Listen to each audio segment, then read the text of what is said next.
இங்க பாருங்க யாருமே இல்லைங்க. ஏங்க பயமா இருக்குங்க. இங்க பாருங்க கூமாப்பட்டியை விட மோசமா இருக்குங்க.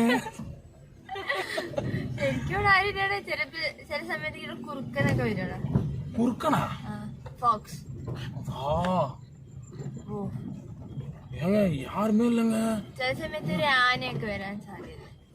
யானைலாம் வருமாங்க, பயமா இருக்கு. ஆனா எது வந்தாலும் அது பயந்து போயிடும். ஏன் எந்தின வர நீ உள்ள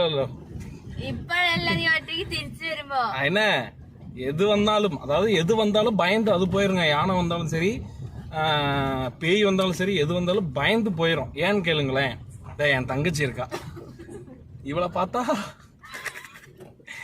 எல்லாமே பயந்து போயிருங்க. அவ்வளோதாங்க, எல்லாம் முடிச்சிட்டோம். போயிட்டு இருக்கேன். அடுத்து இதே மாதிரி ஏதாவது ப்ரோக்ராம் வந்தால் இதே மாதிரி கிளம்பிடுவார். அடுத்து ராமேஸ்வரம் போகலான் இருக்கோங்க. அடுத்து ராமேஸ்வரம் போகலான் இருக்கோம். வேற மாதிரி அங்கே போய் கெத்தா